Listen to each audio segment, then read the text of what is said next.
안녕하십니까, 파이팅입니다. 경마 전격전 2부 들어갑니다.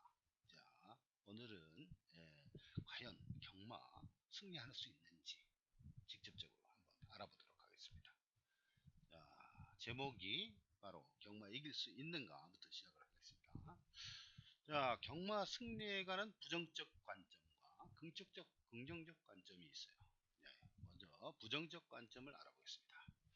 자, 부정적 관점을 첫 번째 보면, 객관적으로 발표된 이기는 사람은 단 한 명도 존재하지 않았다. 그리고 앞으로도 존재하지 않을 것이다. 이렇게 보고가 되어 있는 것이죠. 요즘 그 추세가. 경마에서 이기는 사람이 존재에 나타나지 않아요. 숨어서 하는 것인지 존재하는 것인지 여하튼 겉으로 나타나지 않았다 하는 거예요. 야, 그럼 예상지 성적 2015년도 우리 성적낸 것을 한번 살펴보도록 하겠습니다. 자, 예상지 성적인데요. 엑셀 자료로 이렇게 뽑아봤습니다. 이것은 제가 뽑은 게 아니라 서울 레이스하고 그 다음에 그 S 레이스죠. 서울 육마. 그 다음에 코리아 레이스 거기에서 직접적으로 이제 조사를 한 겁니다. 자, 이런 내용에 보면은 2015년도 이거 영내 경마지인데 16개 회사 열리고 또 간혹 18개도 될 수 있지만은 이렇게 16대회로 이렇게 존재를 하고 있습니다. 그 중에서 스피드 예상지가 1등을 했네요. 77.50이라는 환수율, 그러니까 수익률을 77.50을 달성을 하면서 1등했습니다. 그렇지만 어떻습니까? 100%에 미달해서 많이 졌어요. 그런데 보통 우리가 생각하고 있는 법정 공제율, 그것이 이제 배당판에 그대로 반영이 돼서 배당판의 최고봉이 73%라고 했습니다. 그래서 73%는 상당히 능가를 했네요.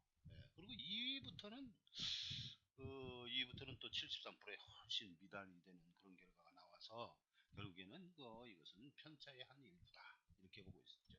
예를 들어서 스피드 예선이가 지속적으로 1등한다는 그런 보장은 없다는 얘기입니다. 그리고 1등을 해봤자 결국에 80%에도 못 미치는 그 23%라는 손해를 끼치게 되는 그런 상황이 되겠습니다. 자, 이런 상황이고요. 평균으로 볼 때는 68.30이라는 70%에도 못 미치는 그런 성적을 냈어요. 2015년 1년 통틀어서 낸 겁니다. 1113경주에 해당하는 그런 경주예요. 그거를 망라해서 1년 통틀어서 계산을 한 거죠. 그때 적중률은 63.53%에 해당이 됩니다. 이건 5두 예상 결과예요. 5두 예상을 전부 다 이렇게 기본적인 예상 포인트의 5두 예상 아닙니까? 그 예상지의 기본 포인트 5두 예상을 환수율, 수익률을 기반으로 해서 통계를 낸 그런 자료이고, 그에 따라서 이제 순위를 매겼을 때 이러한 성적이 나왔다. 결국엔 많이 진다는 그런 결론입니다. 자, 이런 내용들 확인을 한 거예요. 자, 그 다음에 확률과 기대감.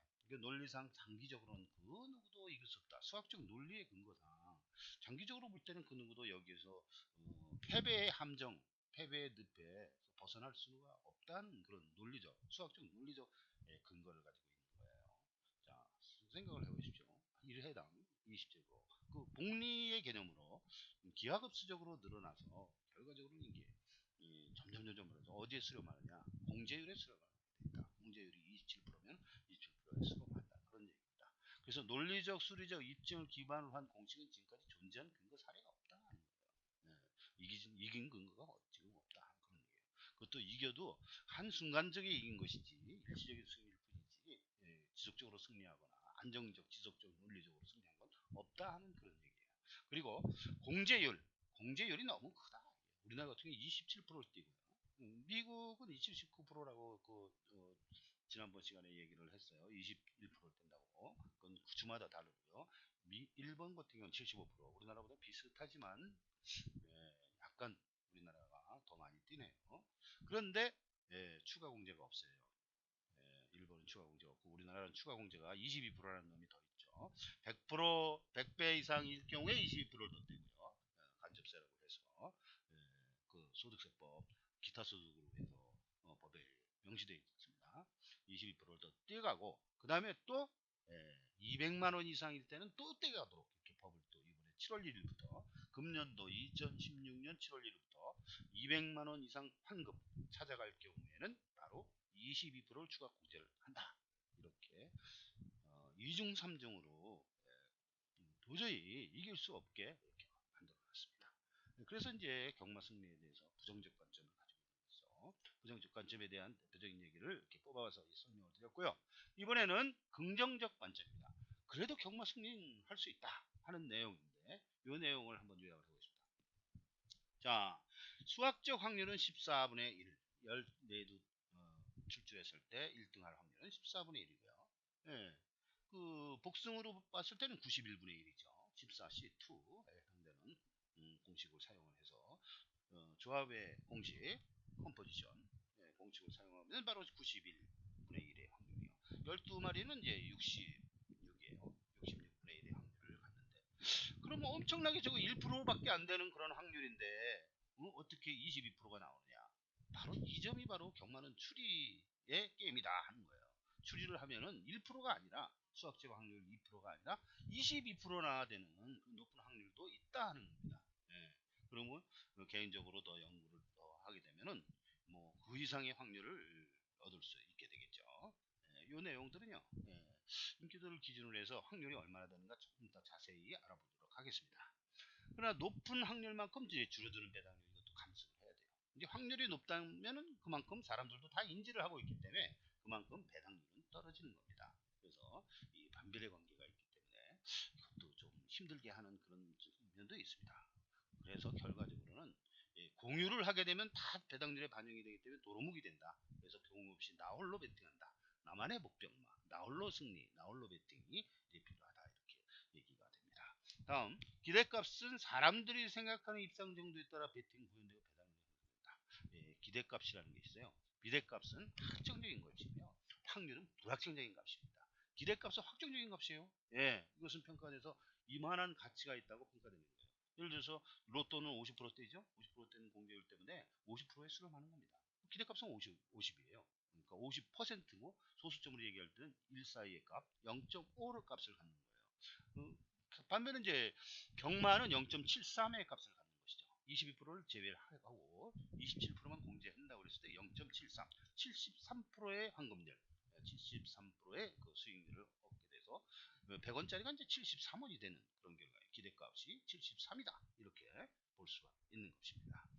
기대값은 0과 1 사이의 값을 가지니까 퍼센트 냈을 때 73%가 되는 것이죠. 자, 그러면은 이 입상전에 따라 배당률은 이제 형성이 된다 그런 얘기고요. 경마의 틈새 확률을 이제 생성을 하면 되지 않을까. 경마가 확률 게임이라면 이 도박이라는 것은 확률을 기반으로 한다고 했는데 우연성, 확률, 프로바빌리티를 기반으로 한다고 했는데 그러면 그 확률을 정확히 산출하면 되지 않겠느냐. 지금 도박사들이 얘기하는 카지노의 도박사들 보면은 이제 카드 게임을 할 때 전부 엄밀하게 확률을 계산을 해서 그것을 머리에 숙지를 하고 해가지고 게임을 하게 됩니다. 확률을 모르고는 이제 게임을 못하는 것이죠. 확률을 누가 더 정확하게 간파하고 확률 계산으로 해서 하는 것이지 운으로 하는 것이 아닙니다. 운은 일시적인 것뿐이에요. 그래서 계속적으로 직업적으로 갬블러 프로 갬블러들은 프로이기 때문에 정확하게 확률을 계산을 해서 승산이 있을 때만 베팅을 하게 되는 겁니다. 그래서 경마도 그런 식으로 적용을 하면 되지 않겠느냐 했는데 경마는 따지고 보면 열어보니까 확률이 하나도 없어요. 그럼 이 확률들을 전부 다 만들어줘야 된다 하는 거예요. 그 만들어줘야 되는 그 틈새 확률. 이 영원히 존재하는 수학적 확률이 아니라 영원히 그 맞는 수학적 확률이 아니에요. 이건 일시적으로 생성됐다 사라지는 그런 확률들입니다. 그래서 틈새 확률도 명명했는데 이 틈새 확률을 전부 다 생성을 해서서 지금 이 시간 이 시점에서 금년도 서울경마 하게 되면 서울경마에 대한 각각의 그 환경적인 요인들 패턴을 분류해서 확률들을 전부 다 틈새 확률들을 만들어 주는 거예요. 그리고 틈새 확률을 통해서 각각의 그 배당률을 같이 곱하면 바로 이제 기대값이 상승되죠. 그래서 그 가치 기준이 되는데 이 기대값은 바로 확정값으로 승화시킨 거기 때문에 확률은 바로 우연이고 불확정이지만 기대값은 확정적인 값이다. 그래서 확정적인 값으로 만들어줘야만 이길 수 있는 근거가 되는 겁니다. 그 기반을 마련하는 것이죠. 자, 경마가 확률이므로 확률을 전수조합하면 가능할 수 있다는 점을 말씀드리는 거고 결국 이기는 길은 남들이 만든 배당을 능가하는 길이다. 경마 정복해가지고 말이지 그 아무도 모르는 미래의 불확실한 사실을 누가 어떻게 맞히느냐 1번 2번 들어올지 3번 4번이 들어올지는 모르는 거예요. 그걸 다 연구를 하면 안 도루묵이다 역전이 전혀 없어요. 예, 경마가 우연성을 기반으로 하고 실력을 배제한다고 했죠. 그러니까 가장 우수한 머리를 가지고 있는 사람, 가장 실력이 있는 사람, 경마에서는 존재할 수가 없다. 이게 갬블에서는 이 확률을 기반으로 하는 데서는 예, 누구나 다 똑같은 위치에 있지 머리가 좋다고 공부를 많이 하고 연구를 많이 했다고 바로 이긴다. 그런 보장이 안 된다는 것이죠. 예, 그건 왜냐? 프라버빌리티만 갖고 있으니까 그래요. 프라버빌리티, 불확정 값을 가지고 있으면 누구나도 미래를 예측해서 이길 수 없는 그런 예측할 수도 없고 이길 수도 없어요. 바로 이제 그 기대값, 가치 평가로 해서 기대값으로 변하는 해제 확정적 값으로 가지고 있어서 그것을 기반으로서 이길 수 있는 발판이 된다 하는 겁니다. 그리고 이 틈새 확률이라 사라지더라도 계속적으로 만들어서 부활해서 알아내면 되는 거예요. 과연 이러할 때 이러한 편성에서 이러한 구미에서는 과연 얼마나 많은 확률을 가지고 있느냐. 1번만은 얼마 많은 확률을 가지고 있고 2번만은 얼마 많은 확률을 가지고 있고 인기 1위만은 얼마 많은 확률을 가지고 있느냐. 그리고 그거의 가치가 베팅할 가치가 있느냐. 이것을 평가를 해서 이기는 길로 접어들 수가 있다는 것입니다. 그래서 이 미래를 알아맞춘다. 미래를 맞춘다 하는 그런 관점에서 접근을 하면은 꽝이고요. 네. 남을 이긴다. 남만 이기면 되는 것이다. 그러려면 남을 이기려면 배당판을 능가해야 된다는 얘기죠. 이 배당판을 능가하는 길이 이기는 길이다 하고 생각을 하면은 경마 승리 불가능하다고 볼 수만은 없다는 거예요. 긍정적 관점으로 볼 수가 있다는 거예요. 그리고 마지막으로요. 마지노선 73%. 아까 그 공제율을 27%를 제하면 이제 73%에 도달하고 예상지 최고봉이 73%라고 했는데 배당판이니까요. 배당판이 최고봉 아닙니까? 모든 종합 예상 소스까지 녹아 있는 배당판. 거기에 그 73%라고 이렇게 수렴한다고 했는데 그럼 73을 만약에 넘어갈 수 있는 그런 기술을 개발을 해서 만약에 했다면 요즘에 인공지능 기술도 많이 나오니까 조금 이따 나중에 3편에서 얘기를 하겠습니다. 이건 지금 2편에서는 승리하느냐 못하느냐만을 따지는 건데 여기서 73%를 능가할 수 있다면 100%도 능가하지 못하랴. 100%, 110%, 105% 이런 식으로 105%, 110%, 150%, 300%뭐 이 정도까지 능가할 수 있지 않을까 이렇게 생각을 하는 것이죠. 73%면 74%는 안 되고 75%는 안 됩니까? 75% 갔다면 190%는 안 됩니까? 90%까지 연구했다면 왜 100%는 안 됩니까? 100% 넘었으면 110%, 120%도 다 가능하다 이렇게 되는 겁니다. 이게 수학이에요. 그것도 진리고 그렇기 때문에 이 세상에 로고스라는 게 있어요. 로고스는 수학적인 것이 진리고 수학이 진리죠. 수학이 진리. 이것을 사회적으로 구현하는 것을 저스티스라고 합니다. 저스티스는 정의입니다. 정의. 정의. 로고스와 정의 관계가 그렇게 되어 있어요. 경제적 측면에서 한번 그 로고스와 저스티스를 본다면요. 이 세상에 좋은 것만 좋은 것만 있다고 해서 다 이 세상이 돌아가는 것은 아니에요. 이 세상은요. 좋은 것과 나쁜 것과 균형적으로 이렇게 있어야 돼요.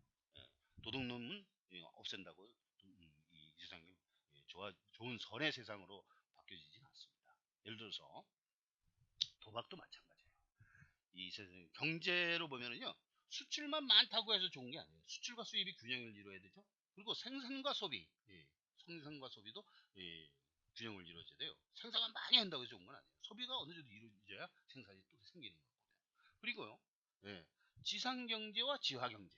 지상경제가 이제 실물경제고 조금 생산적이고 비사행적이고 말이야 생산적이다 이게요. 사행적이고 이 소비되는 그런 그 어두운 부분에 있는 그런 부분도 지하경제도 활성화가 돼야 되는 거예요. 만약에 이 부분을 무시하면 경제 순환에 문제가 생겨요. 삐걱삐걱되고서 돌아가질 않습니다. 그래서 지금 현재 창조경제를 주장하고 있는 현재 그 박근혜 정부의 그 문제점이 있어요. 좋은 것만 추구를 합니다. 나쁜 거 도박 이런 것도 안 좋다고 해가지고 무조건 도외시하고요. 그 다음에 성 문제, 그다음에 도박 문제 이런 것들을 다 도외시해가지고 지하경제를 아예 묶어서 못 나오게 만들어버려요. 그러니까 경제가 이게 돌아가겠습니까? 소비가 안 돼요. 소비가 안 돼요. 세상 생각해보세요. 사람이 살면서 빵만 먹을 수 없어요. 예전에 배고플 때 그 빵만 먹고 이제 빵만 먹으면 되겠다 했지만 요즘에는 그렇지 않지 않습니까? 이게 행복 추구권도 있는 겁니다. 행복을 해야 되고 그게 소고기만 먹고 살 수가 없다는 거예요. 사람들 이제 돈 벌어서 뭐 하냐? 소고기 사 먹겠다 이 얘기가 있는데요. 결국 콘서트에서 이제 나온 얘기지만, 예, 소고기만 사 먹을 수는 없는 거예요. 그래서 돈놀이도 좀 하고 게임도 좀 하고 말이죠. 카드놀이도 하고 말이죠. 예, 그다음에 술도 먹고 담배도 피고, 그다음에 성 문제라든가 이런 것도. 그래서 자기가 즐길 수 있는 대로 즐기는 것이 소비의 길입니다. 이것은 다 어디서 지하에서 이루어지는 건데, 이것이 막히면은요, 경제가 순환이 되질 않아요. 그럼 계속 경제가 나락으로 떨어지는 겁니다. 이 점을 간과한 것 같아요. 박근혜 정부가 창조 경제에 좋은 것만 추구를 하는데, 좋은 것만 좋은 게 아니에요. 예, 나쁜 거 좋은 거 다 균형적으로 이루어져야 된다는 거예요. 이거 지금 다른 쪽으로 좀 방향이 틀어졌지만, 이 같은 갬블, 경마인의 권리, 경마인에 대해서 무시하지 않고 모두 똑같은 국민으로 처우해서 대우를 해주면, 국가 경제에도 도움이 될 수 있다는 측면에서 말씀을 드리는 것입니다. 자, 그리고 다음 편 경마 승리 희망의 제목에 가지고서 한번 알아보겠습니다. 자, 이 내용을 듣고서 승리를 할 수 있는 희망이 있다 하는 것을 한번 느껴보시기 바랍니다. 물론 이것을 경마가 이렇게 어려운 건데, 원래 어렵고 이기기 힘든 건데, 이런 식으로 너무 부추기는 거 아니냐, 이런 식으로 생각하지 마시고, 그 부분은 아까 지난번에 이제 얘기를 했어요. 작년 코끼리 만지기고 경마가 무섭다라는 측면을 미리 말씀을 드렸기 때문에, 이번은 그 반대적인 측면을 한번 본다 하는 거예요. 이 경마 승리의 희망이 요즘에 연구하는 사람들에게 좀 도움이 돼서 우리나라도 과연 승리를 할 수 있는 사람들이 좀 많아졌으면 좋겠습니다. 자, 그리고 이론적 배경부터 알아보겠습니다. 얼마 전에 행동경제학의 프로스펙트 이론, 여기 사진을 보면은, 이게 다니엘 커먼 교수입니다. 이분들이 노벨상을 수상을 했어요. 행동경제학이라는 것을. 이 심리학자인데요. 심리학자인데 행동경제학이라는 것을 발표를 해서 노벨상을 수상했습니다. 이 사람의 얘기하는 그 골자는 뭐냐? 인간의 마음은 결코 합리적이지 않다라는 거예요. 인간의 마음은 합리적이지 못하다. 예. 그러면 이걸 경마에다가 끌어오면은 무슨 얘기냐 하면은, 경마배당판은 아주 피눈물 한 방울에 정교하게 만들어질 줄 알았는데 그렇지 못하다는 거예요. 근데 복승식은 그래요. 복승식은 한눈에 딱 보이고 사람들이 다 거기에 집중을 해가지고요, 진짜 피 한 방울 안 나게 만들어진 것 같아요. 그런데 쌍승시 삼복승으로 들어가면요, 거기에 허점이 너무 많아요. 과잉평가된 부분과 가소평가된 부분들이 막 어우러져 있어가지고요, 그것만 잘 분석을 해도 이길 수 있는 길을 찾을 수가 있다는 겁니다. 그런데 이 문제를 바로 일본에서는 그냥 가볍게 보질 않았어요. 아주 이거 연구를 했습니다.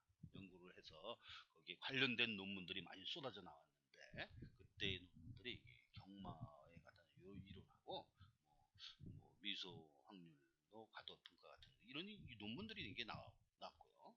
이 논문에 대해서요, 이렇게 제가 소개를 한번 드려보겠습니다. 자, 경마 승리의 희망이라고 이렇게 블로그에 올려놓은 내용이 있는데요. 블로그에 있는 내용을 보면은, 여기에서 이제 일본의 회사가, 모데이터 회사가, 이 가능하지만 불가능한 확률이라고 해서 이제 제가 미리 올린 그 내용들이 이렇게 있습니다. 여기에 이제 다니엘 커너문 교수가 나오고 이 논문 초록이 나오면서 어떤 거를 이용을 해서 했다는 것은 블로그 내용 참고로 하시면 됩니다. 어떻게 이 사람이 이 회사가 정말 승리의 길로 들어섰는지 확인을 해보실 분은 블로그를 참조를 하시고요. 자, 그러면은 여기서 이 경마 승리희망 첫 번째 사례로서 이 데이터 회사가 이런 이론을 근본으로 해가지고 실제 실현을 해버렸어요. 실현을 해서 해봤더니 이 프로스펙트 이론을 적용해서 160억 원의 연수익을 냈습니다. 예, 여기서 골자를 다시 한번 얘기를 하면요, 이 삼쌍승식을 이용했는데 삼쌍승식에 허점이 많다. 사람들이 다니엘 커너먼이 주장한 것처럼 사람들이 허점이 많다. 생각이 합리적이지 못해가지고 배당판 최적화에 실패를 한다. 그래서 거기에 과소평가된, 과잉평가된 그 부분들이 있어서 그 부분들에 베팅을 해가지고 연수익을 이만큼 낸 겁니다. 아주 엄청난 거죠. 일본 경마, 일본에 한 30개 경마장이 있고요. 물론 이제 JRA하고 민영이 있어요. JRA가 이제 주로 이제 경마로 이제 인식이 되고, 경마장 JRA가 이제 주축을 이루고 있습니다.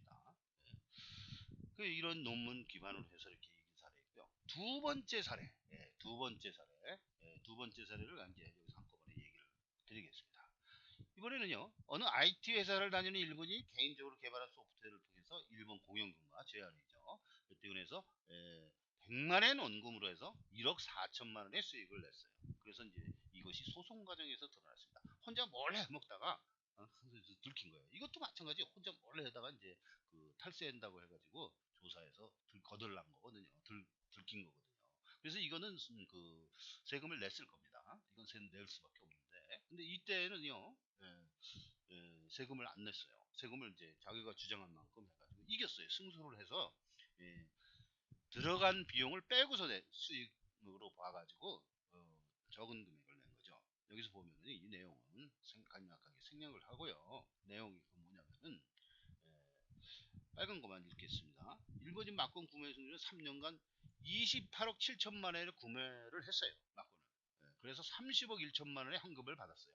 그러면 차액이 1억 몇천을 냈는데 여기에 대해서 승률 계산을 해보면은 104.88%, 4.88%의 수익률을 낸 거예요.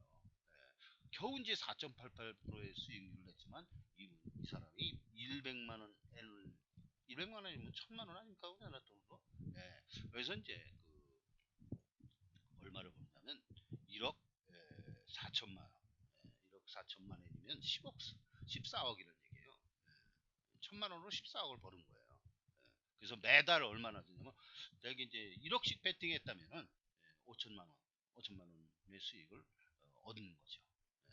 1억씩 베팅하면 1억이니까 이제 100경주 정도만 했다고 생각해서 이 경기는 더 많으니까 더 많이 벌겠죠. 여하튼 5% 단 5%만으로도 이렇게 많은 돈을 벌 수가 있다는 그런 내용을 말씀드린 겁니다. 자, 그리고요. 인공지능 시스템 해외 사례 여기 아까 열었던 파일 다시 한번 보면요. 여기 세 번째 있어요. 세 번째 내용이 바로 이제 그 인공지능 경마 순위를 정확히 예측한다. 이런 내용을 이렇게 올린 그 기사를 이렇게 발제를 했습니다. 인공지능에 대해서요. 요즘에 상당히 각광을 많이 받고 있고 해서 이 기술은 이 알파고뿐만 아니라 경마에서도 반드시 뭔가 획기적으로 진짜 사람들이 진짜 이길 수 없다고 생각했던 그 바둑처럼요. 여기서도 뭔가가 이루어지지 않을까 이렇게 생각을 하고 저는 여기 연구를 많이 했습니다. 그래서 우리나라에서 진짜 연구가 한 사람이 손을 꼽는다면 아마 제가 그 첫 손에 손가락에 꼽힐 거예요. 그래서 그 정도로 이제 연구를 했는데 이 연구를 해보니까 가능성이 비쳤습니다. 그건 다음 시간에 얘기를 하고요. 이번에는 이와 같은 사례가 있다는 거, 이와 같은 정말 승리의 희망을 주는 그런 사례들을 발제를 해봤습니다. 자, 그리고 나중에 다음번에 이제 경마론과 경마법에 대해서 알아보겠습니다. 자, 우리나라뿐만 아니라 전 세계에서 경마론이 있죠. 경마론이 있고 경마법이 있어요. 여기서 두 가지로 나눠보겠습니다. 일단 추리를 하는 방식에 대해서 주어진 이론이 있고요. 그 다음에 베팅에 관계되는 이론이 있어요. 그럼 먼저 추리론에 대해서 한번 알아보겠습니다. 누구나 다 잘 알고 있는 도시지 이론, 혈통 관련 이론입니다. 혈통 관련 이론은 국내에는 잘 부합되지 않는 이론이에요.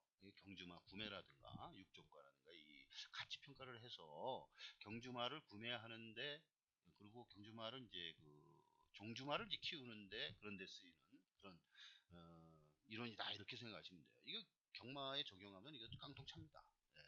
혈통을 주로 하는 건데 장단거리 DICD 장단거리를 구분하는 거예요. 도시지론이 바로 이런 겁니다. 도시지론 조금 더 알아볼까요? 도시지 이론에 대해서 자 보시기 바랍니다. 도시지는요 경주마의 능력을 스피드와 스태미너 두 가지로 크게 구분해서 한 경주마가 유전적으로 어떤 능력이 치우쳐 있는 수학적으로 평가 측정하는 이론적 수단입니다.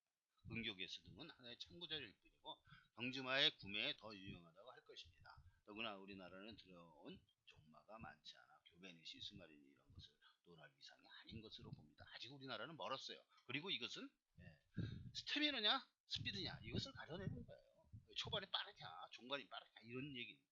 이런 얘기를 하는 것으로 해서 어떤 연구가가 이제 연구를 했는데 그것을 우리나라는 너무 이론이 없다 보니까 과대평가되기 부분이 좀 있습니다. 별거 아니에요. 우리나라 저도 이제 이 천칭개수라고 하나 만들었는데 이 개수가 이 도시지보다 훨씬 더 뛰어납니다. 나중에 기회가 되면 소개를 해드릴 작정입니다. 자, 혈통일의 대표적인 이 도시지로는요, 거리적성을 파악하는 것이 핵심이고요. 혈통의 유전성은 무게 유전율이 70%, 무게가 이제 30%. 이건 유전율에 관한 공학이기 때문에 이거는 이제 받아들이고 참고로 좋은 얘기가 됩니다. 혈통이 무조건 받아들이는 게 70% 무조건 저 무게에만 따르는 게 아니에요. 무게도 이제 30% 영향력이 있어요. 그리고 무게는 이제 스피드를 유전하고요. 앞말은 지구력을 유전한다고 그렇게 했습니다. 앞말은 이제 체구가 적은데 오히려 체구가 적은 게 지구력과 연관이 되어 있는 모양입니다. 그리고 그 유전율이 이제 이렇게 되는데 모계 쪽으로는 혈통을 잘 안 보는데 그 이유가 있어요. 모계를 보면요 건수가 적어요. 무게는 건수가 뭐 상당히 뭐 50개, 100개, 1000개 막 이렇게 되는데 1000개까지는 안 가도 하여튼 수백 개까지 되는데 모계는 뭐 하나 둘 정도밖에 없어요. 2개 정도도 별로 많진 않아요. 예. 우리나라 마국가 서울경만 마국간이 1500개인데 이 1500개에서 2마리 이상이 같은 모계로 가지고 있는 혈통말이 거의 없다 이거 10마리도 안 될 거예요. 그러니까 모계 통계를 할 수가 없는 거예요. 통계를 뽑을 수가 있나요? 2마리인데. 그 2마리도 10마리밖에 안 돼요. 1500마리 중에서 10마리 정도밖에 안 되는데 이게 되겠습니까? 통계가. 그래서 이제 부계를 할 수 없이 부계를 하는 겁니다. 자, 그리고 이제 순말은 이거 이제 했죠. 보통 앞말은 이제 체구가 적은데 체구가 적은 앞말도 장거리를 잘 뜁니다. 오히려 단거리가 체중 큰 말이 유리하다. 이거 잘 보셔야 됩니다. 이 체구가 큰 말이 이제 순말인데요. 순말들은 체구가 크죠. 이 체구가 큰 말은 스피드에 관계된다고 그러지 않습니까? 근데 실제로 딱 보니까 이 단거리 스피드를 필요한 것에서는 이제 그 체구가 큰 놈들이 유리하고 입상률이 높아요. 그런데 장거리를 가다 보면 체구가 작은 말들도 입상을 아주 잘해요. 입상률이 높습니다. 이거 의외예요. 이런 것들도 참관을 해보시면 됩니다. 그리고요, 유전율은 한 세대를 지날 때마다 절반으로 줄어들어요. 그래서 이제 부계가 2분의 1, 조부가 이제 4분의 1, 중조부가 이제 8분의 1이에요. 이 8분의 1 정도 되면요, 할아버지 정도의 그 할아버지가 괜찮은 뭐 피를 받았거나 다. 그래서 이제 미스터 프로스펙트라든가 뭐 이런 식으로 노던댄스라든가 뭐 이런 식으로 그 좋은 피를 받거나도 이 8분의 1밖에 안 된다. 이게 유전율이. 그래서 그리고 또 이제 외국에서는 장거리를 3000m 이상으로 보고 있어요. 우리나라는 이제 3000m 한 번도 안 뛰죠. 2300m 1년에 한 번씩 뛰는데 진정한 장거리가 없어요. 우리나라는. 이거는 이제 우리나라 2000m 뭐 이런 것도 다 중거리입니다. 중거리예요. 그리고 이 1400m 이하는 다 단거리에 해당합니다. 근데 1400, 1700m 전부 다 우리나라는 중거리로 보고 있지 않습니까? 그리고 2000m를 장거리로 보고 있는데 이건 국내 실정이 외국하고 좀 틀려요. 그래서 혈통으로 보는 것도 우리나라 국내 실정 사정에서 맞춰서 봐야지 이 거리 문제도 있고요. 그 다음에 저 혈통이 저기 우리나라에서 키워온 혈통도 있지 않습니까? 메니피라든가 뭐 여러 가지 디딤이라든가 이런 것도 국내 혈통이지 외국에서는 디딤이라는 혈통은 모르죠. 메니피라는 혈통은 외국인들이 압니까? 외국 경마는 모릅니다. 우리나라에서 만든 혈통이에요. 그리고 우리나라 특성에 맞는 그런 그 추리가 필요합니다. 그래서 이제 도시지로는요 경주마의 능력을 스피드 이건 했죠. 이 식으로 이게 도시지는 그렇게 되겠고요. 나중에 시간 있으면 살펴보시기 바랍니다. 자, 그러면은 이거 생략을 하시고요. 그 다음에 페이스 핸디 이론이 있어요. 그래서 페이스 핸디캡이라는 북미 경마, 미국 쪽에서 이제 이 페이스 핸디캡을 이제 주로 사용하는데 여기서 이제 경주를 뛰고 난 다음에 전부 다 기호로다가 표시를 해요. 이번에는 이 말의 특징, 이 말은 이제 복기를 하는 거죠. 복기 내용에서 하면서 노트에 기록을 하는데 그걸 이제 기호로 빨리 해야 되니까 기호로 해가지고 전부 다 기호로 분석을 해서 나중에 종합해서 다음 경주할 때 예측에 쓰이는 거죠. 이런 것이 이제 우리나라에서는 이제 경주 전개론으로 비슷하다 이렇게 생각하시면 됩니다. 우리나라도 경주 전개론이 있지 않습니까? 그다음에 이제 트립 이론이라는 것입니다. 페이스 핸드 이론에 포함된다고 볼 수도 있지만요. 트립 이론은 뭐냐면은 옛날 경마 승리자의 길이라는 책이 우리나라에 번역돼서 들어온 적이 있어요. 2000년대 초반에. 그때 보면 트립이라는 얘기가 나오는데 트립은 직전 경주의 유불리를 평가를 한 겁니다. 그래서 이제 직전에 좀 불리했기 때문에 그만큼 더 속도가 좋을 것이다. 더 단축되는 기록으로 올 것이다. 그래서 입상을 점치는 것이죠. 그래서 진로가 맞겠다든가 선두가 경합되든가 외국 외곽으로 돌았다든가 발주가 늦다든가 또 취입이 늦었다든가 여러 가지 이런 그 직전 경제 유불리 상황을 이제 평가를 하는 겁니다. 자, 이 같은 정통 이론이 이제 세 가지가 있어요. 이건 외국의 이론들이고요. 국내에도 마찬가지 있으면 이제 국내 이론이 되는 것이죠.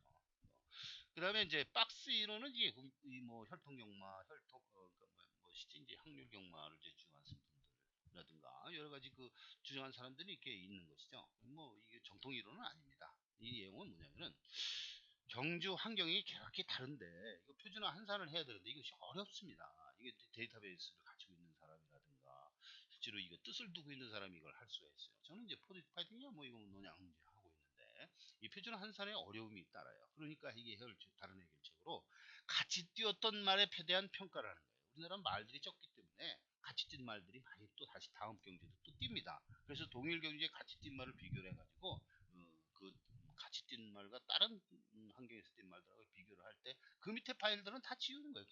어차피 그 똑같은 환경에서 얘는 안 되는 거니까 최선을 다했다고 가정했을 때 얘는 얘보다 이만큼 차이가 나니까 그만큼 차이라는 밑으로 난 말들은 전부 다 못 뛴다 이렇게 보고 있는 것이죠. 근데 이것도 단점이 있어요. 이 경주마라는 것이 항상 최선을 다했다고 볼 수는 없고요. 신말들은 더 늘어나는 경주력이 있기 때문에 그것을 감안을 해줘야 되는 겁니다. 다음에 이제 추세론입니다. 이것은 잘된 놈이 또 잘 되고 먹는 놈이 또 잘 먹고 한다는 그런 얘기예요. 기수도 들어온 놈이 잘 돼요. 그리고 그날 대상 경주가 있으면 앞에 경주가 잘 된 놈이 대상 경주 또 먹는 겁니다. 그리고 대상 경주 먹은 놈이 또 그 다음 경주 또 먹어요. 그 송재철이 요즘에 오랜만에 그 일경주 하나 먹었는데 지난번에 대상 경주 실패를 했는데요. 특별 경주인가요? 그때 한번 내가 불자로 시작하는 말인데 좀 잊어먹었는데 하여튼 송재철을 내가 딱 보면서 쟤는 대상 경주감이 아니다. 얘는 상 받을 그 자격이 없는 놈이다. 이렇게 찍혔었습니다. 근데 요즘에 또 다시 탄탄해요. 지난번에 1군 경주에서 9번 언비터블 그 말을 타고서 1등을 했어요. 그래서 1군 경주에서 1등을 되면 상금을 많이 받지 않습니까? 뭐 대상 경주 받는 거랑 뭐 비슷한 건데 하여튼 그런 식으로 해서 1등을 했기 때문에 송재철이 다시 한번 주목을 할 필요가 있어요. 그 다음에 또 잘 뛰었어요. 그 다음 경주도 잘 뛰고 입상은 못했지만 그런 식으로 잘 뛰는 사람들은 또 잘 돼요. 옛날 고 임대규 같은 사람은요. 하루에 6번 다 먹었어요. 6번 출제해서 6번 다 입상을 한 적이 있고요. 이 문세영도 그래요. 문세영 같은 경우는 말이죠. 어느 날은 입상하는 거 아주 몰아치려서 10개 경주 출전해서 가지고 8개 이상 다 먹어버려요. 그런데 안 되는 날은 또 안 되는 겁니다. 서승훈 같은 기수는요. 부산에 내려갔지만 안 되는 날은 이제 3일 동안 24번에서 한 번도 입상한 적이 없어요. 그런 적으로 안 되는 적이 있습니다. 그래서 안 될 때는 안 되고 잘 된 데는 잘 된다. 그래서 안 될 때 잘 될 거를 기대하지 말고 잘 될 때 잘 될 걸 기대하고 안 될 때는 안 될 걸로 포기를 해버리라는 그런 뜻입니다. 그래서 추세론이고요. 이것을 다른 측면에서 이제 어떤 하인리 법칙과 이제 1대0이라는 그 내용을 설명을 드리겠는데요. 자, 먼저 하인리 법칙을 먼저 말씀을 드리겠습니다. 하인리 법칙. 이 징조에 관한 얘기입니다. 징조에 관한 얘기가 여러 가지 뭐 이론이 있을 수가 있어요. 그 중에서 하인리 법칙. 대형 사고가 발생하기 전에 그와 관련된 수많은 경미한 사고와 징후들이 반드시 존재한다는 것을 밝히는 법칙입니다. 1936년 하버트 윌리엄 하인리라는 사람이 펴낸 산업재해 예방 과학적 접근 라는 책에서 소개된 법칙이에요. 이 여기에서 주장하는 것이 무엇이냐면은 큰 사고는 우연히 또는 어느 순간 갑작스럽게 발생되는 것이 아니라 그 이전에 반드시 경미한 사고들이 반복되는 과정 속에서 발생되는 것을 실증적으로 밝혔다는 거예요. 큰 사고가 이르기 전에 일정 기간 동안 여러 번의 경고성 징후의 전조들이 존재한다는 겁니다. 그래서 1대 29대 30, 300개 이와 같은 1대 29, 300 법칙이라고 하는데요. 사고의 발생 비율이 사소한 것부터 큰 것까지 1대 29대 300이라는 비율을 갖게 되면서 발생이 된다는 거예요. 다시 말하면 이제 큰 재해는 항상 사소한 것을 방치할 때 발생한다는 것이라는 것을 보여주고 있어요. 이 얘기는 징조라는 거예요. 뭐 어떤 큰 사건이 나가기 전에 어떤 징조가 발생한다 그런 얘기입니다. 예를 들어서 김혜성 기수가 이제 말하다 이제 뭐 말에서 떨어졌다. 근데 다치지는 별로 안 했어요. 그러나 그날과 그 다음 그 주는 빼고 사는 게 좋아요. 왜냐면 뭔가 나쁜 전조가 나타났다는 거예요. 그래서 그러한 불리한 게서 그 말 떨어질 좋은 운이면은 안 떨어졌을 거 아닙니까? 예, 그런 걸 얘기를 하는 거예요. 그런 걸 얘기라고 참고하시고. 그 다음에 1과 0이라는 것은요, 어떤 사람이요, 어떤 과학자가 시뮬레이터, 저도 이제 시뮬레이터를 만듭니다. 그래서 몬테카르로법에 의한 시뮬레이터를 이제 C++로다가 비주얼 C++에서 프로그램을 개발해서 운영을 지금도 하고 있어요. 하고 있는 걸 나중에 아직 보이죠. 이제 프로그램 소개할 그런 내용, 그런 시간이 있을 겁니다. 그때 가서 이제 소개를 할 텐데요. 이 사람이 1과 0을 뽑는, 랜덤으로 이제 계속 뽑는 그 시뮬레이터를 만들었어요. 그러면 보통 때는요, 1과 0이 아주 균등하게 50%씩 나오는 거예요. 항상 50%씩 50% 나오다가 어떤 대형 사고가 있을 때, 그 9.16 테러 사건이라든가 이와 같은 거 있을 때는요, 이게 이 균형이 틀어진다 이거예요. 뭐 48대 52로 나온다든가 균형이 확 틀어진대요.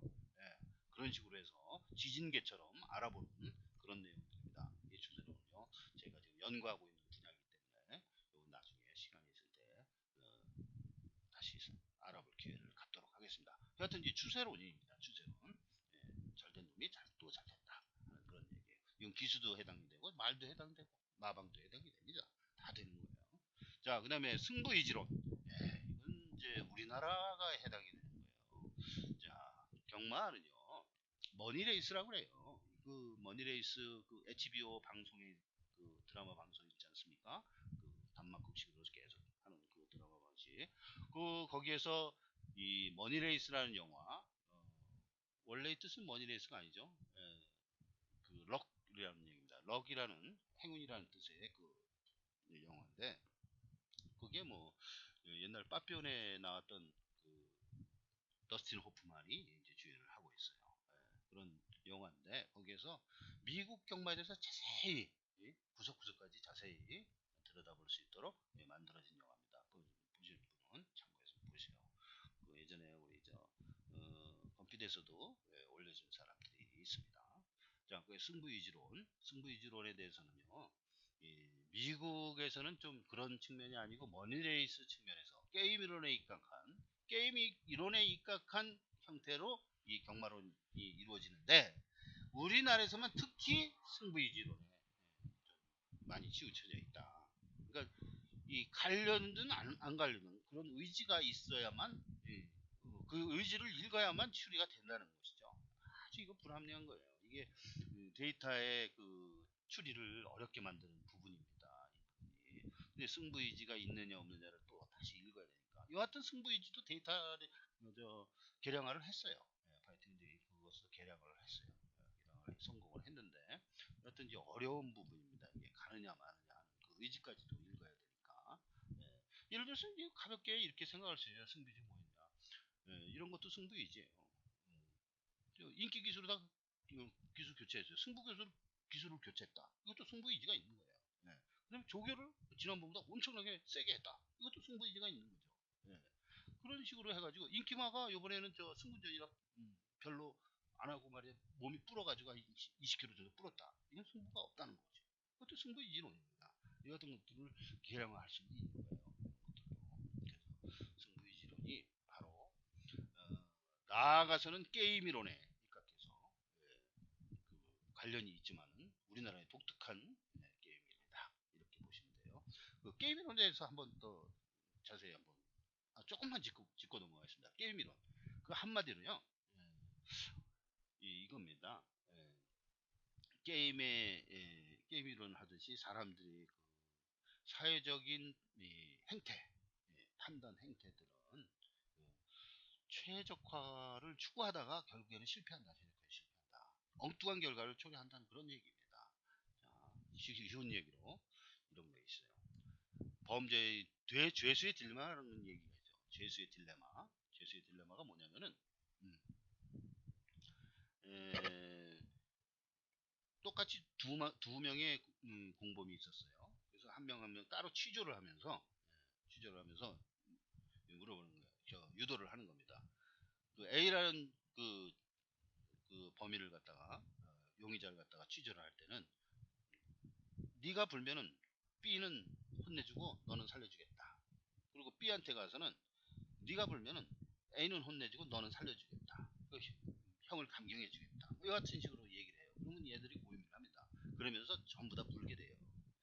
그리고 우리나라 국내 사례로 말이죠.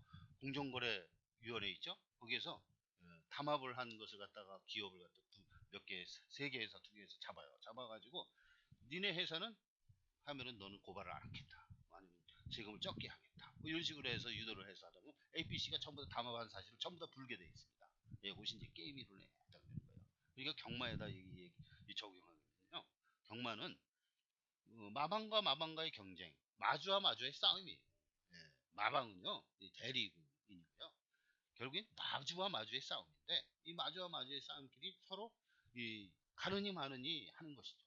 예, 예. 이번에 이제 100kg로 팔리면은 이 세 마리가 이제 유력하다. 그러면 그 중에 마주 한 명이 있으면 자기 한 명을 자기 말을 뺍니다. 빼면은 두 마리 단방으로다가 배팅을 할 수 있지 않습니까? 그런 식으로 만드는 거예요. 그러면 자기가 빼면은 불리하지 않느냐? 우리나라 제도가 불리하게 만들어지잖아요. 다음번에 갈 수가 있어요. 예. 기회를 놓치는 건 아닙니다. 다음번으로 연기될 뿐이에요. 그리고 오히려 더 돈을 더 많이 벌 수가 있어요. 늦게 가면 늦게 갈수록 우리나라 돈 많이 벌수는 잘못된 제도 때문에 이 승부이지 게임이론이 아주 있는 특세를 하는 겁니다. 예, 그런 식으로만 알아두시고 다음에 자세하게 설명할 기회 있으면 그때 더 알아보겠습니다. 그 외에 이제 연대론이 있어요. 연대 저는 파이팅은 연대 무용론입니다. 연대는요. 예, 원래 그 일본에서 만들었을 때 일본에서 우리나라 경마가 일본에서 만들어 놓고 가는 경마인데 예, 이 복속률이라는 뜻이에요. 예, 복속률이에요. 그러니까 연대는 이제 단승에는 있을 수가 없는 거고요. 예, 그리고 연대는 이 조교사와 그 기수와의 관계, 기수와 마방과의 관계, 마주의 관계 이런 식으로 돼 있지. 기수와 기수의 관계, 조교사와 조교사의 관계, 마주와 마주의 관계 연대는 있을 수가 없는 겁니다. 어느 기수 손잡고 들어오고 어느 기수 손안 좋다. 이거는 연대를 잘못 파악한 거예요. 이건 궁합론이에요. 궁합론인데 그 궁합도요. 이 데이터가 충분해야 되는데 그 데이터가 아주 희박해요. 그러면 통계로 받아들일 수 없는 상태예요. 예. 이게 경우 수가 엄청나게 많거든요. 50 곱하기 50, 마방이 50개면 50 곱하기 50의 경우 수를 가지면 얼마입니까? 25. 25에 2,500개 아닙니까? 근데 그 마주는 또 500입니다. 마주 500 곱하기 500이면 얼마입니까? 5, 25, 25만 개의 경우 수를 가지고 있어요. 이게 말이 안 되는 거죠. 25만 개의 경우 수를 갖다 뿌려보세요. 그러니까 매번 해당되는 경우는 한 개, 두 개의 경우로다가 뭐 50%니 40%, 뭐몇 프로니 이렇게 얘기해요. 그럼 예를 들어서 두 번 뛰어가지고 두 번 들어왔다고 100%할 수라고 할 수 있어요? 없습니다. 200번 뛰어서 200번 들어오면 100%할 수 있고 200번 뛰어서 100번 들어오면 50%라고 할 수 있지만 10번 뛰어서 5번 들어왔다고 해가지고 50%라고 할 수는 없는 겁니다. 그것도 불안한 거예요. 100번 정도 뛰어야 100번 케이스가 많아야 된다. 충분해야 이게 확률이 나오는 것이지 확률이 뭐 두 번 뛰어서 한 번 나왔으니까 50%, 한 번도 안 들어왔으니까 뭐 빵프로다 이런 식으로 얘기하면 안 되는 겁니다. 그래서 연대로는요 있을 수가 없는 거예요. 모든 것을 부정경마로만 볼 때 연대론이 성립하는데 경마란 자체가 모든 부정이다 이렇게 하면요 경마 추리에 그 할 가치가 없어지고 경마 누가 게임을 하겠습니까? 전부 부정인데 부정이 서로 끼리끼리 들어오고 뭐 짜고 먹고 하는데 그 정보를 아는 사람만 이익을 본다 그러면 누가 경마를 하겠습니까? 이 부정경마 있어도 항상 있지만은 이 돈놀이에는 항상 부정이 끼게 돼 있어요. 사가 끼게 돼 있고 하지만은 항상 많은 모든 것이 다 부정이다 이렇게 볼 수는 없는 겁니다. 그래서 연대는 무용하다 이렇게 주장을 하고 싶고요. 그 다음에 이제 기수우위론입니다. 이 기수우위론은 추세론과 연관해서 생각을 보시기 바랍니다. 그 다음에 이제 베팅론에 대해서 말씀을 드리겠습니다. 베팅론은 도박사의 오류에 관한 거. 이 내용은 사람들이 많이 알고 있어요. 도박사의 오류는 한번 열어볼까요? 자, 도박사 오류를 말씀드리기 전에 오류에 대해서 얘기하면 예전에 많이 유행했던 말이 있어요. 성급한 일반화의 오류. 아주 유식한 척하면서 맨날 누구나 일반화의 오류, 일반화의 오류 많이 갖다 붙였습니다. 사람들이 별로쇼 이제 그 헤이스티 제너럴라이즈 일반화의 오류다 이게죠. 일본화를 시킨다고요. 특수한 건데 일반화를 시킨다는 그런 오류. 그래서 얻어가는 말을 갖다 붙여서 사용을 많이 해왔었습니다. 여하튼 그 오류에 관한 얘기인데요. 이 도박사의 오류는 말이죠. 이 한마디로 얘기하면은 독립시행 확률이다. 독립시행 확률은 뭐죠? 앞 결과에 영향을 입지 않는다. 근데 우리 사람들은 영향을 입는 걸로 봐서 상금 많이 안 받으면 상금 많이 받을 걸로 해가지고 말이지 그걸 갖다 이제 연관해서 생각하고 이렇게 하는데 그거 다 잘못된 것이다.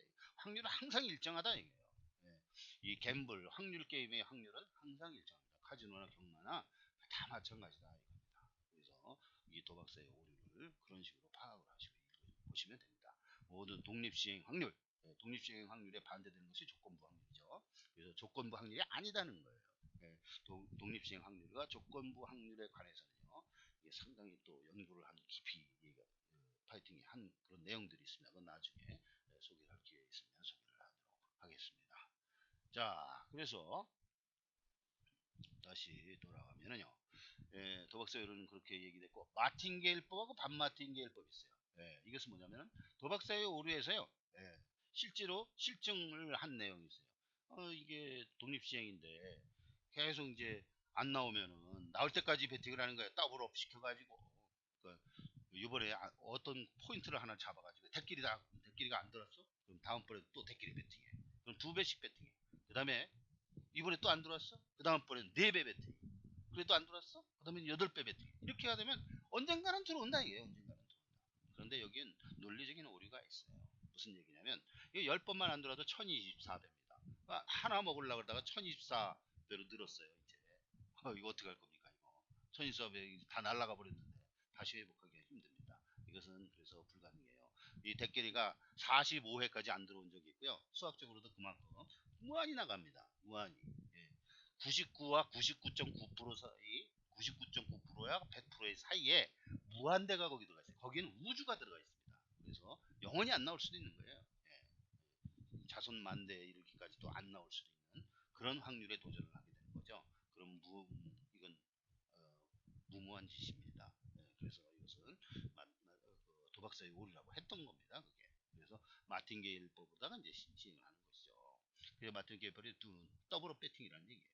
반마틴게일법은 뭐냐면 거꾸로 이제 안 들어올 때 하는 게 아니라 안 들어오면 배팅을 줄이는 겁니다. 마틴게일은 안 들어오면 2배로 늘리는 거죠. 반마틴게일은 안 들어오면 배팅을 반으로 또 줄이는 거예요. 그래도 안 들어오면 또 반의 반으로 줄이는 거고 반의 반으로 계속 거꾸로 나가는 거예요. 얘는 계속 증가시키고 얘는 계속 반대시키는 거예요. 그런 법이 있다 하는 걸 알아두시기 바랍니다. 이것도 저걸로 구글에서 조회하면 다 나옵니다. 자, 켈리의 투자 전략이 있어요.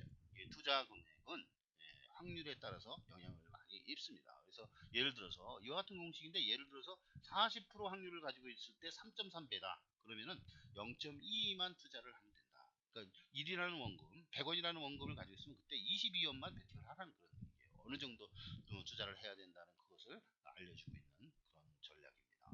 자, 그리고 이제 몬테카르로법. 몬테카르로법은요. 몬테카르로라는 것이 이 도박도시예요. 도박도시. 여기에서 수학적으로 쉽게 계산이 안 되는 부분들이 많이 있지 않습니까? 이 확률 계산할 때. 그 확률 계산할 때 경우수가 조금이라도 비틀어지고 그러면은 이 계산하기가 상당히 힘들어요. 그 근원적이고 원론적인 것만 수학적으로 계산하기 쉽지 실제 상황, 실제 사회적인 상황에 대해서 계산하기는 너무 어렵기 때문에 이것을 컴퓨터 시뮬레이션으로 하는 겁니다. 예를 들어서 1번, 2번이 어떠한 조건에서 입상할 확률이 얼마냐? 이거 수학적으로 계산하니까 상당히 힘들어. 그랬을 때는 이 컴퓨터 시뮬레이션을 돌리면 바로 나온다. 그런 얘기입니다. 그래서 지금 이 파이팅도 이거를 애용을 하고 있습니다. 이것은 이제 나중에 소개를 드리도록 하겠습니다. 나중에 기회를 만들어서 소개를 드리고 이런 것이 바로 배팅론에 해당이 된다 하는 겁니다. 이거 참고적으로 알아두시고요. 다음번에는요 경마를 실제로 들여다보겠습니다.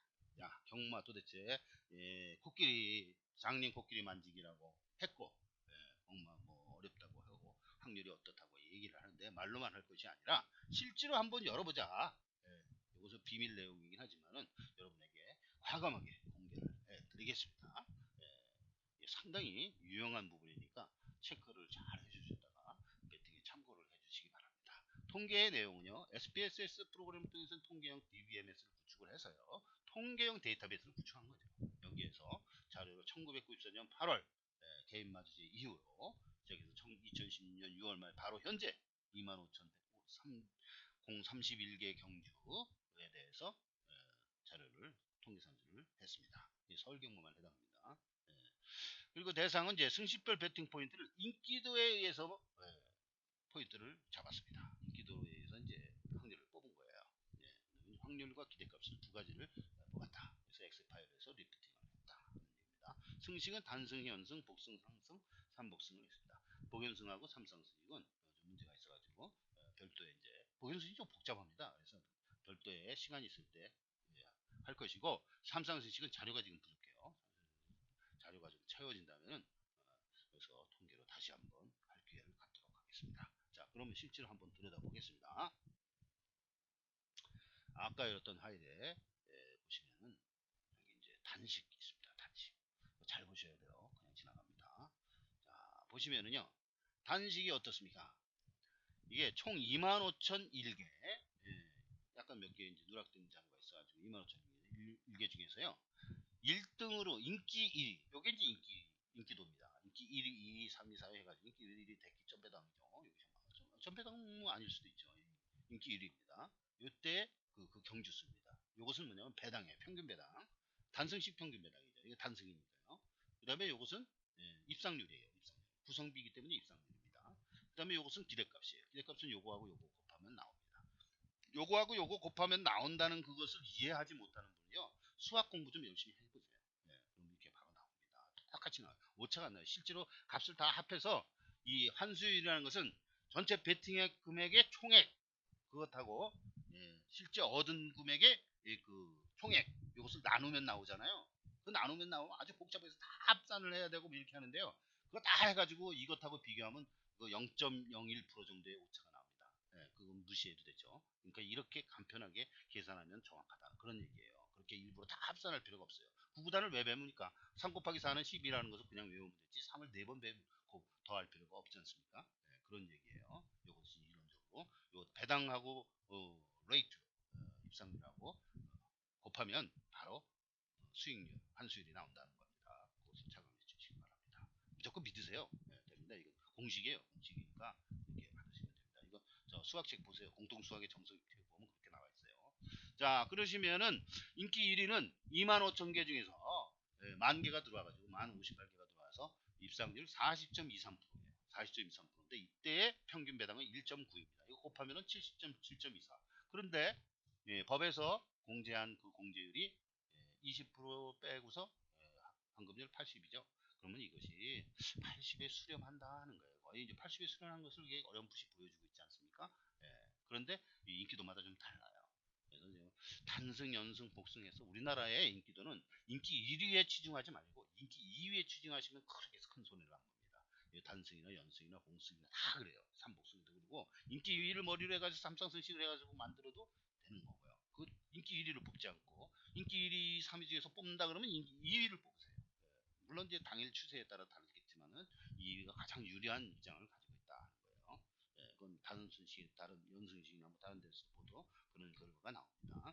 자, 인기 2위 같은 경우는 25,000개 중에서 5,291개가 입상을 했어요. 입상을 했다는 것은 1등을 했다는 거예요. 여기 단승이기 때문에 1등을 했는데 그때 승률을 보니까 이걸 나누면요 바로 21.16%가 나와요. 21.16%로 인기 2위 입상률이 결정이 됐다는 거예요. 그때 단승 배당률, 평균 배당률은 3.81로서 바로 기대값이 80.84%, 0.8084 같은 값이 나왔다는 얘기입니다. 그래서 그와 같은 방법을 했을 때 인기 3위는 81.06, 제일 높습니다. 인기 3위가 81.06으로 제일 높하고 제일 유리합니다. 그 다음에 4위, 5위는 좀 떨어지고 다시 6위가 이제 좀 높습니다. 그래서 80이 이제 기본 공제율이죠. 80에 수렴을 한다 그런 얘기고요. 그런데 이 부분이 중요합니다. 이 부분은 7위 이상, 여기 8위, 특히 8위 이상은요 아주 저평가되어 있어요. 너무 과잉평가가 되어 있어요. 너무 과잉. 확률은 이렇게 떨어지는데 배당률이 너무 적어요. 확률이 이만큼 적으면요 배당률이 상당히 높아야 되는데 그렇지 못하고요. 돈지를 너무나 쓸데없는 돈지를 여기다가 사람들이 많이 한다는 거예요. 그래서 인기 8위 이상은요 아주 불리합니다. 이 베팅할 때 상당히 적게 먹는 거예요. 배당이 너무 적은 거예요. 그래서 기대값이 이렇게 적은 거죠. 뭐 아래로 내려갈수록 점점 그렇습니다. 그러면 여기에 베팅하는 사람들은 다 바보라는 얘기예요. 그럼 이 바보들 빼놓고서 바보들한테만 이기면은 정말 이길 수 있지 않습니까? 22%를 능가한다면 바보들을 빼놓고 이 바보들이 하는 이 베팅을 안 한다는 거 그것만 알아도요. 그것만 해도 27%를 능가하는 그 마지수를 능가할 수가 있을 것 같아요. 제가 보기에는요. 그래서 이와 같은 것이 바로 행동경제학의 그 프로스펙트 이론이 아니더라도 우리 그 파이팅 이밀이 이렇게 옛날 PC통신 시절부터 이렇게 제공을 하고 있었습니다. 이 내용, 이 과잉평가된 부분들, 이 부분들은 쓸데없이 베팅을 하지 말아라. 손해 본다는 거예요. 원래 이 입상 승률이 이렇게 떨어지는데도 불구하고 이 배당률이 높게 형성이 됐다. 돈질을 너무 많이 쓸데없이 너무 많이 했다 이게. 그러니까 행여나 하는 심정으로 해서 100원, 200원 해가지고 1000원이 해가지고 적은 금액들이 여기 많이 깔려 있어요. 공짜로 주워오는 금액들입니다. 주워오는 돈들이에요. 그렇기 때문에 여러분들을 여기에 베팅을 하지 마시기 바랍니다. 아시는 분은 하지 않으면 그만큼 이익이에요. 예를 들어서 1년 들어서 100만 원 손해 볼 거 이제 100만 원 손해를 안 볼 겁니다. 네. 다음에 연승식을 한번 알아보겠습니다. 연승식은 두 가지예요. 연승식 1, 연승식 2. 왜 그러냐면요. 연승식은 단승식으로 기준을 했을 때 순위로 볼 때는 이렇고, 그 다음에 연승식 배당률로 순위를 할 때는 이렇습니다. 좀 다른데 여기서 이 노란색 부분을 잘 보시기 바랍니다. 노란색 부분을 보시면요. 이 부분이 상당히 이익이 많아요. 그러면 연승식 이 상당히 유리한 승식입니다. 이 별로 잘 지질 않아요. 저도 이 상당히 차이가 나요.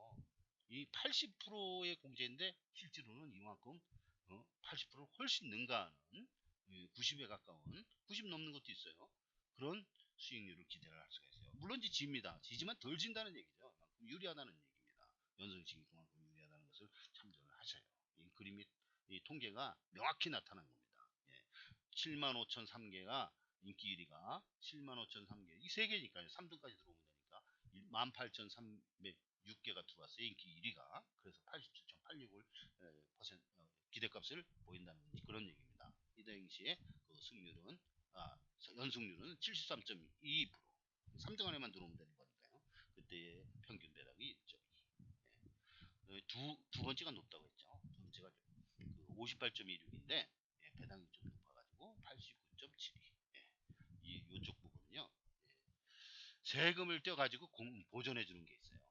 일정 공배 미만 경우는 강제로 일정 공배로 만들어주는데 그 만들어준다고 해서 그 원래 이 값이 그게 충분하지는 않거든요. 세금 띈 값이 있기 때문에. 그래서 그만큼 또 손해 보는 게 있어가지고 인기 1위보다는 인기 2위가 더 좋습니다. 인기 1위는 좀 자제해 주시고 인기 2위, 3위, 4위 중에서 저는 인기 2위를 추천하고 싶어요. 인기 2위를 많이 노려라 하는 그런 얘기입니다. 자, 그리고 연식 다른 방법으로 그러니까 연식 인기 순위로 했을 때는 조금 다른 거예요. 하지만 인기 1, 2위가 이렇게 높습니다. 여기서도 2위를 추천을 합니다. 연승식 순위로 연승식 배당률 순위로 봤을 때 그 그저 입상률과 배당률과 그다음에 기대 수익률입니다. 예, 기대가 그것을 얘기를 했습니다. 다음 번은요. 복승식입니다. 이 복승식은요. 구멍수가 91개 최대 91개로 14두까지 카팅을 했을 때 얘기를 하는 거예요. 그때 인기 1, 2조합 1, 2조합이 이게 대끼리죠. 그때 입상률은 21.8제 22% 정도의 그 입상률을 보였습니다. 대끼리가 1, 3이 될 수도 있어요. 1, 4도 될 수도 있고 간혹 때로는 2, 3이 될 수도 있어요. 인기 2, 3 인기 1위, 1, 2위, 1, 3위, 1, 4위 그 다음에 인기 2, 3위, 2, 4위 이런 식으로 해서 조합을 해가지고 복수는 조합이니까요. 두 마리를 한꺼번에 해야 되니까 이것은 인기도예요. 왼쪽에 인기도. 인기도의 총 그 비율 다 계산을 해서 단승처럼 똑같이 계산을 해가지고 할 때 비율이 21.87% 평균 배당이 3.37 곱하면 73.69라는 그 기대값이 나오는데 이게 바로 환수율이고 공제율에 수렴한다는 거예요. 공제율이 27%니까 공제를 뺀 그 나머지 그 환급률에 수렴한다는 거죠. 73% 환급률. 뭐 수렴하지 않습니까? 거의 비슷해요. 그리고 요 부분 두 번째 1, 2, 1, 3 그 다음에 2, 3 이게 제일 높은 부분인데 그 부분이 이제 수렴하는 거예요. 근데 그 밑으로 가면요 형편없어요. 네. 그 밑은 그만큼 배당은 높지만은 이게 저평가가 돼가지고요. 과잉평가가 돼가지고요. 예, 수익률은 더 떨어지는 거예요. 예, 기대값은 더 떨어진다 하는 겁니다. 근데 인기 2위하고 3위는 조금 달라요. 예, 이런 식으로 되어 있습니다. 다음에 쌍식을 알아보겠습니다. 쌍식. 쌍식의 경우는요. 인기 1위가 빨간 게 하나도 없어요. 그러니까 빨간 걸 어디서 표시하는 게 73%를 넘는 부분, 이렇게 마지노선이 73%라고 했잖아요. 73%를 넘는 부분이 하나도 없다. 존재하지 않는다. 이거 1, 2. 그러니까 선후예요. 선후. 인기 1위하고 2위가 선후로 들어왔을 경우. 이거는 인기 2위, 1위가 선후로 들어왔을 경우예요. 이때. 근데 인기 2위가 먼저 들어왔을 경우가 좀 빨간 게 좀 많습니다. 그래서 아까 맨 처음에 얘기했처럼 인기 2위가 훨씬 유리한 거예요. 보면은 2158개 경주가 들어와가지고 인기 2위는 71.44의 기대값을 갖고요. 그때 입상률은 이제 8.64%. 복승률이죠. 복승률. 그때 평균 복승 배당은 8.27. 27배 이렇게 됩니다. 인기 1위는요 5.31배고요. 그때 입상률은 13.25. 쌍승률이에요. 쌍승률이고 그때 입상률 8.64%가 되고요. 그걸 곱하면 바로 이제 기대값이 나오는 겁니다. 자, 그렇게 되시고요. 자, 그 다음에 삼복승식을 알아보겠습니다. 삼복승식을 알아보면요. 삼복승식 뒤에 이기는 부분도 좀 있어요. 근데 불안정적이죠. 데이터가 이제 적으니까요. 자, 보면은 이제 인기 1, 2, 3위가 들어오는 삼복승식 대끼리가 얼마냐? 입상률이 13.85, 13.85%예요. 13.85%고 그 당시에 그 평균 배당률은 삼복승식 3.68배입니다. 3.68배. 그리고 기대값을 이걸 곱하면 바로 78.65. 상당히 높아요. 73보다 훨씬 높습니다. 예상외로 삼복승식에 이기는 그 비결이 숨어 있다 하는 겁니다. 지금 계속 강조하잖아요. 쌍승하고 삼복승식을 해라. 복승식을 하지 말아라 하는 거예요. 이길 구멍이 하나 있고 피 한 방울 안 납니다. 복승식이 다 매달려 있기 때문에. 그래서 삼복승식은 가려져 있기 때문에 공짜 이득이 많아요. 공짜 이득 이렇게 많습니다. 이렇게 계산을 실제로 계산하면 아까 73%도 못 미치는 그런 수준인데 벌써 빨간 거 아닙니까? 73% 훨씬 능가하는 그런 결과를 가져오게 됩니다. 그래서 삼복승식과 쌍승식을 주로 하시기 바랍니다. 예, 그런 내용들이 여기 쭉 있습니다. 밑으로까지.